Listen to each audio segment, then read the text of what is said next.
Hi friends, ಎಲ್ರಿಗೂ ನಮಸ್ತೆ. Welcome back to Deepika lifestyle and blogs. ಎಲ್ಲರೂ ಹೇಗಿದ್ದೀರಾ ಫ್ರೆಂಡ್ಸ್? ನಾನು ಚೆನ್ನಾಗಿದ್ದೀನಿ. ಐ ಹೋಪ್ ನೀವೆಲ್ಲರೂ ಚೆನ್ನಾಗಿದ್ದೀರಾ ಅಂತ ಅಂದ್ಕೊಂಡಿದ್ದೀನಿ. ಪ್ಲೀಸ್ ಫ್ರೆಂಡ್ಸ್, ಈ ವಿಡಿಯೋನ ಫಸ್ಟಿಂದ ಕೊನೆವರೆಗೂ ಸ್ಕಿಪ್ ಮಾಡದೆ ನೋಡಿ. ನಿಮ್ಗೆ ಇಷ್ಟ ಆದರೆ ಲೈಕ್ ಮಾಡಿ, ಹಾಗೆ ಶೇರ್ ಮಾಡಿ. ಓಂ ಶನೇಶ್ವರಾಯ ನಮಃ ಅಂತ ಒಂದು ಕಮೆಂಟ್ ಕೊಡೋದನ್ನು ಕೂಡ ಖಂಡಿತ ಮರಿಬೇಡಿ ಸ್ನೇಹಿತರೆ. ಹಾಗೆ ಹೊಸದಾಗಿ ನೋಡ್ತಾ ಇರೋರು ಫಸ್ಟು ನನ್ನ ಚಾನಲ್ಗೆ ಸಬ್ಸ್ಕ್ರೈಬ್ ಮಾಡ್ಕೊಳ್ಳಿ. ಪಕ್ಕದಲ್ಲಿರೋ ಬೆಲ್ ಐಕನ್ ಕ್ಲಿಕ್ ಮಾಡಿ. ನಾನು ಹಾಕೋ ಪ್ರತಿಯೊಂದು ವಿಡಿಯೋ ನಿಮಗೆ ನೋಟಿಫಿಕೇಷನ್ಗೆ ಬರುತ್ತೆ, ತಕ್ಷಣ ನೋಡ್ಬೋದು ಸ್ನೇಹಿತರೆ. ಓಕೆ, ಬನ್ನಿ ಈಗ ವಿಡಿಯೋನ ಸ್ಟಾರ್ಟ್ ಮಾಡಿಬಿಡೋಣ. ಎಲ್ಲ ವಿಡಿಯೋನ ಸ್ಕಿಪ್ ಮಾಡದೆ ನೋಡಿ ಅಂತ ಕೇಳ್ಕೊತೀನಿ ಸ್ನೇಹಿತರೆ. ಎಲ್ಲರಿಗೂ ನಮಸ್ಕಾರ ಸ್ನೇಹಿತರೆ. ಈ ವರ್ಷ 2026ರಲ್ಲಿ ವರ್ಷದ ಮೊದಲ ಸೂರ್ಯಗ್ರಹಣವು ಪಾಲ್ಗುಣಿ ಮಾಸದ ಅಮಾವಾಸ್ಯೆ ದಿನ ಅಂದರೆ ಫೆಬ್ರವರಿ 17ನೇ ತಾರೀಕು ಈ ಒಂದು ಕಂಕಣಾಕೃತಿ ಸೂರ್ಯಗ್ರಹಣವು ಸಂಭವಿಸುತ್ತಿದೆ. ಈ ಒಂದು ಗ್ರಹಣವು ಯಾವ ರಾಶಿ ನಕ್ಷತ್ರದ ಮೇಲೆ ಪ್ರಭಾವ ಬೀರುತ್ತದೆ ಮತ್ತು ಈ ಗ್ರಹಣವು ಯಾವ ರಾಶಿ ನಕ್ಷತ್ರದಲ್ಲಿ ಸಂಭವಿಸುತ್ತದೆ, ಈ ಗ್ರಹಣದಿಂದ ಯಾವ ರಾಶಿಗೆ ಅದೃಷ್ಟ, ಯಾವ ರಾಶಿಯವರಿಗೆ ಜಾಗೃತೆ ವಹಿಸಬೇಕು ಮತ್ತು ಈ ಗ್ರಹಣ ದೋಷದಿಂದ ಮುಕ್ತಿಯನ್ನು ಪಡೆಯುವುದಕ್ಕೆ ಯಾವ ವಸ್ತುಗಳನ್ನು ದಾನ ಮಾಡಬೇಕು, ಹಾಗೆ ಯಾವೆಲ್ಲ ನಿಯಮಗಳನ್ನು ಪಾಲಿಸಬೇಕು ಅನ್ನೋದನ್ನು ಇವತ್ತಿನ ವಿಡಿಯೋದಲ್ಲಿ ತಿಳಿಸಿಕೊಡ್ತೀನಿ. ಅಷ್ಟೇ ಅಲ್ಲದೆ ಆದಷ್ಟು ಈ ವಿಡಿಯೋನ ಗರ್ಭಿಣಿ ಮಹಿಳೆಯರಿಗೆ ಈ ವಿಡಿಯೋನ ಶೇರ್ ಮಾಡಿ ಸ್ನೇಹಿತರೆ. ಪಾಲ್ಗುಣಿ ಮಾಸದ ಅಮಾವಾಸ್ಯೆ ದಿವಸ ಕಂಕಣಾಕೃತಿ ಸೂರ್ಯಗ್ರಹಣವು ಫೆಬ್ರವರಿ 17ನೇ ತಾರೀಕು ಮಂಗಳವಾರದ ದಿವಸ ಸಂಭವಿಸುತ್ತಿದೆ. ಮೊದಲಿಗೆ ನೀವೆಲ್ಲರೂ ಕೇಳಬಹುದು, ಈ ಒಂದು ಗ್ರಹಣ ಭಾರತ ದೇಶದಲ್ಲಿ ಕಾಣಿಸುತ್ತಾ ಅಂತ. ಅಂದರೆ ಭಾರತ ದೇಶದಲ್ಲಿ ಗೋಚಾರ ಇದೆ ಅಂತ ನೀವೆಲ್ಲ ಕೇಳ್ಬೋದು ಸ್ನೇಹಿತರೆ. ಈ ಗ್ರಹಣ ಭಾರತದ ದೇಶದಲ್ಲಿ ಅಂದರೆ ಈ ಗ್ರಹಣ ಭಾರತದಲ್ಲಿ ಕಾಣಿಸುವುದಿಲ್ಲ, ಗೋಚಾರ ಆಗೋದಿಲ್ಲ. ಈ ಗ್ರಹಣವು ಮುಖ್ಯವಾಗಿ ಗೋಚಾರವಾಗುವ ಪ್ರದೇಶಗಳು ಅಂತ ಅಂದರೆ ಅಂಟಾರ್ಟಿಕಾ, ದಕ್ಷಿಣ ಅಮೆರಿಕ, ದಕ್ಷಿಣ ಆಫ್ರಿಕಾದಲ್ಲಿ ಈ ಒಂದು ಗ್ರಹಣ ಸಂಭವಿಸುತ್ತದೆ, ಅಂದರೆ ಕಾಣಿಸುತ್ತದೆ. ಭಾರತದಲ್ಲಿ ಈ ಒಂದು ಗ್ರಹಣದ ಯಾವುದೇ ರೀತಿಯಾದಂಥ ಸೂಚನೆಗಳು ಅಂದರೆ ಯಾವುದೇ ರೀತಿಯಾದಂಥ ಕಾಣಿಸುವುದಿಲ್ಲ. ಹಾಗಾಗಿ ಗೋಚಾರ ಇಲ್ಲ ಭಾರತ ದೇಶದಲ್ಲಿ. ಆಚರಿಸುವ ಪದ್ಧತಿ ಇಲ್ಲ. ಧಾರ್ಮಿಕವಾಗಿ ಈ ಒಂದು ಗ್ರಹಣದ ಒಂದು ಪದ್ಧತಿಯನ್ನು ನಾವು ಆಚರಿಸುವ ಹಾಗಿಲ್ಲ. ಆದರೆ ಗ್ರಹಣಗಳು ಎಲ್ಲ ರಾಶಿಗಳ ಮೇಲೆ ಪ್ರಭಾವವನ್ನು ಬೀರುತ್ತವೆ. ಗ್ರಹಗಳ ಸ್ಥಾನ ಪಲ್ಲಟದಿಂದ ಈ ಒಂದು ರಾಶಿ ಗ್ರಹಣದಿಂದ ಯಾವೆಲ್ಲ ರಾಶಿಯವರಿಗೆ ಅದೃಷ್ಟ ಇದೆ ಮತ್ತು ಯಾವೆಲ್ಲ ರಾಶಿಯವರು ತುಂಬ ಎಚ್ಚರಿಕೆಯಿಂದ ಇರಬೇಕು ಮತ್ತು ಗ್ರಹಣದ ನಂತರ ಯಾವ ವಸ್ತುಗಳನ್ನು ದಾನ ಮಾಡಬೇಕು ಅನ್ನೋದನ್ನು ಇವತ್ತಿನ ವಿಡಿಯೋದಲ್ಲಿ ತಿಳಿಸಿಕೊಡ್ತೀನಿ. ಎಲ್ಲೂ ವಿಡಿಯೋನ ಸ್ಕಿಪ್ ಮಾಡದೆ ನೋಡಿ ಅಂತ ಕೇಳ್ಕೊತೀನಿ. ಮತ್ತು ಹಾಗೆ ಲೈಕ್ ಮಾಡಿ ಮತ್ತು ಶೇರ್ ಮಾಡಿ ಸ್ನೇಹಿತರೆ. ಹಾಗೆ ಈ ವಿಡಿಯೋನ ಪ್ರತಿಯೊಬ್ಬ ಗರ್ಭಿಣಿಯರು ಮಹಿಳೆಯರು ನೋಡಿ ಅಂತ ಕೇಳ್ಕೊತೀನಿ. ಈ ಒಂದು ಕಂಕಣಾಕೃತಿ ಸೂರ್ಯಗ್ರಹಣವು ಕುಂಭರಾಶಿ ಶತಭಿಷ ನಕ್ಷತ್ರದಲ್ಲಿ ಈ ಒಂದು ಗ್ರಹಣ ಫೆಬ್ರವರಿ 17ನೇ ತಾರೀಕು ಸಂಭವಿಸುತ್ತಿದೆ. ಆದರೆ ಈ ಒಂದು ಗ್ರಹಣ ನಮ್ಮ ಭಾರತ ದೇಶದಲ್ಲಿ ಗೋಚಾರ ಇರುವುದಿಲ್ಲ. ಜ್ಯೋತಿಷ್ಯದ ಪ್ರಕಾರ ಯಾವುದೇ ರೀತಿಯಾದಂಥ ಆಚರಣೆಗಳು ಇರೋದಿಲ್ಲ. ಎಂದಿನಂತೆ ಅವತ್ತು ಪೂಜೆ ಪುನಸ್ಕಾರಗಳನ್ನು ನಾವು ಮಾಡಬಹುದು. ಯಾವುದೇ ರೀತಿಯಾದಂಥ ದೇವಸ್ಥಾನದ ಬಾಗಿಲನ್ನು ಸಹ ಈ ಒಂದು ಗ್ರಹಣದ ಸಮಯದಲ್ಲಿ ಮುಚ್ಚೋದಿಲ್ಲ. ಯಾಕಂತಂದರೆ ಈ ಒಂದು ಗ್ರಹಣವು ನಮ್ಮ ದೇಶದಲ್ಲಿ ಕಾಣಿಸೋದಿಲ್ಲ. ಹಾಗಾಗಿ ಈ ಒಂದು ಯಾವುದೇ ಆಚರಣೆ ನಾವು ಮಾಡೋ ಹಾಗಿಲ್ಲ ಅಂತ ಹೇಳ್ತಾರೆ.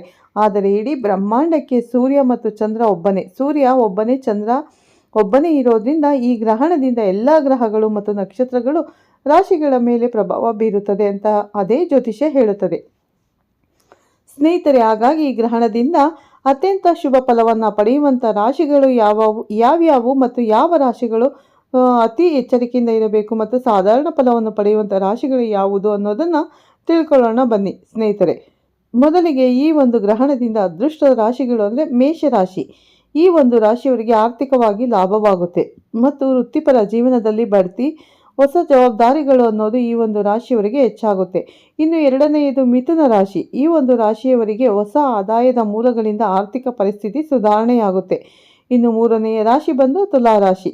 ಈ ತುಲಾರಾಶಿಯವರಿಗೆ ವಿದೇಶ ಪ್ರಯಾಣ, ಶಿಕ್ಷಣ, ಉದ್ಯೋಗದಲ್ಲಿ ಉತ್ತಮ ಅವಕಾಶಗಳು ಈ ಒಂದು ಗ್ರಹಣದಿಂದ ಸಿಗುತ್ತದೆ ಸ್ನೇಹಿತರೆ. ಮತ್ತು ಅದೃಷ್ಟದ 4ನೇ ರಾಶಿ ಅಂತಂದರೆ ಧನುರಾಶಿ. ಈ ಒಂದು ಧನುರಾಶಿಯವರಿಗೆ ಅದೃಷ್ಟದ ಬೆಂಬಲ ಮತ್ತು ಬಾಕಿ ಉಳಿದಿರುವ ಕೆಲಸ ಪೂರ್ಣವಾಗುತ್ತದೆ. ಹಾಗೆ ಸ್ನೇಹಿತರೆ, ಮತ್ತು ಪ್ರವಾಸದಿಂದ ಉತ್ತಮವಾದ ಲಾಭ ಈ ಒಂದು ರಾಶಿಯವರಿಗೆ ಪ್ರಾಪ್ತಿಯಾಗುತ್ತದೆ. ಇನ್ನು ಈ ವರ್ಷದ ಸೂರ್ಯಗ್ರಹಣದಿಂದ ಸಾಧಾರಣ ಫಲಗಳನ್ನು ಪಡೆಯುವಂಥ ರಾಶಿಗಳು ಅಂದರೆ ಮೊದಲನೇ ರಾಶಿ ಬಂದು ವೃಷಭ ರಾಶಿ. ಸ್ನೇಹಿತರೆ, ಈ ಒಂದು ವೃಷಭ ರಾಶಿಯವರು ಆರೋಗ್ಯದ ಕಡೆ ಹೆಚ್ಚಿನ ಗಮನವನ್ನು ಕೊಡಬೇಕು ಮತ್ತು ಕೆಲಸದಲ್ಲಿ ಒತ್ತಡ ಹೆಚ್ಚಾಗುತ್ತದೆ. ಇನ್ನು ಎರಡನೇ ರಾಶಿ ಬಂದು ಸಿಂಹ ರಾಶಿ. ಈ ಸಿಂಹ ರಾಶಿಯವರಿಗೆ ಪಾಲುದಾರಿಕೆ ವ್ಯವಹಾರದಲ್ಲಿ ಇವರು ಅತಿ ಎಚ್ಚರಿಕೆಯಿಂದ ನಿರ್ವಹಿಸಬೇಕಾಗುತ್ತದೆ.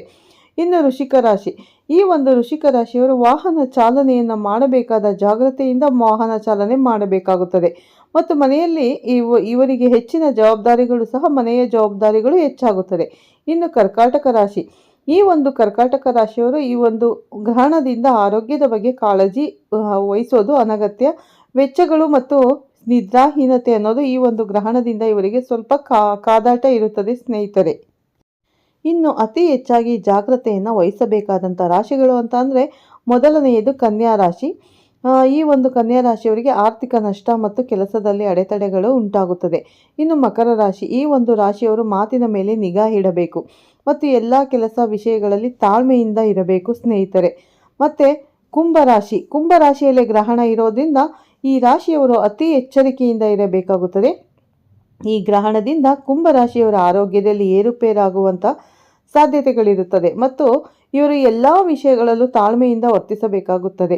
ಇನ್ನು ಅತಿ ಜಾಗೃತೆಯಿಂದ ಇರಬೇಕಾದಂಥ ರಾಶಿಗಳಲ್ಲಿ ಕೊನೆಯದಾಗಿ ಮೀನರಾಶಿ. ಈ ಮೀನರಾಶಿಯವರು ಸಹ ಈ ಒಂದು ಗ್ರಹಣದಿಂದ ಇವರ ಪ್ರಯಾಣದಲ್ಲಿ ಜಾಗೃತೆಯಾಗಿ ಇರಬೇಕಾಗುತ್ತದೆ ಮತ್ತು ಅನಗತ್ಯವಾದ ಖರ್ಚುಗಳು ಹೆಚ್ಚಾಗುತ್ತದೆ. ಇವರ ಆರೋಗ್ಯದ ಬಗ್ಗೆ ಇವರ ಕಾಳಜಿಯನ್ನು ವಹಿಸಬೇಕಾಗುತ್ತದೆ ಸ್ನೇಹಿತರೆ. ಇನ್ನು ಜ್ಯೋತಿಷ್ಶಾಸ್ತ್ರದ ಪ್ರಕಾರ ಈ ಒಂದು ಗ್ರಹಣವು ಭಾರತದಲ್ಲಿ ಗೋಚರಿಸದೇ ಇರುವುದರಿಂದ ಧಾರ್ಮಿಕ ಆಚರಣೆಯನ್ನು ನಾವು ಆಚರಿಸುವಂತಿಲ್ಲ.